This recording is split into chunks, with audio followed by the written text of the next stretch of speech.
ভালো থাকবেন সবাই। আমাদের সন্দেহের জনাব রাজিবুজ্জামান রবের মহোদয়কে বাংলাদেশ প্রতিবন্ধী বিদ্যালয় সমন্বয় পরিষদের পক্ষ থেকে প্রাণঢালা অভিনন্দন এবং জোরে কোঅপারেশন শুরু হচ্ছে।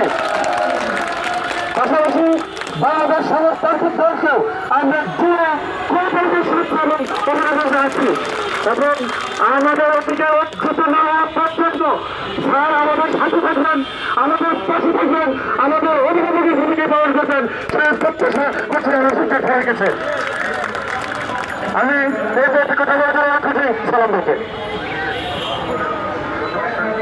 ধন্যবাদ, কৃতজ্ঞতা জানাচ্ছি বাংলাদেশ প্রতিবন্ধী বিদ্যালয় সমন্বয় পরিষদের কেন্দ্রীয় কমিটির পক্ষ থেকে অত্যন্ত গুরুত্বপূর্ণ, তাৎপর্যপূর্ণ এবং অধিকার আদায় উনি যেভাবে তার দল বাংলাদেশ সমাজতান্ত্রিক দলের পক্ষ থেকে ওনার যে একাত্মতা, সংহতি, সহমর্মিতা প্রকাশ করেছেন সেজন্য ওনাকে ধন্যবাদ ও কৃতজ্ঞতা জানাই।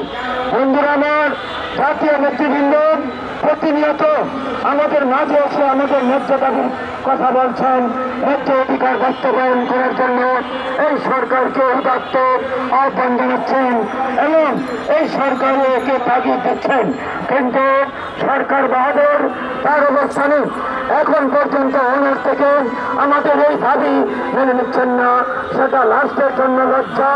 এবং আমরা এই মাঠ থেকে আজকে 25তম দিনে এখানে অবস্থান করেন আমাদের এই দাবির পক্ষে, আমাদের ন্যায্য অধিকারের পক্ষে কথা বলছে। এ পর্যায়ে আমরা একটু প্রতিবাদী, আমাদের অধিকার প্রতিবাদী স্থানে চলে যাবে।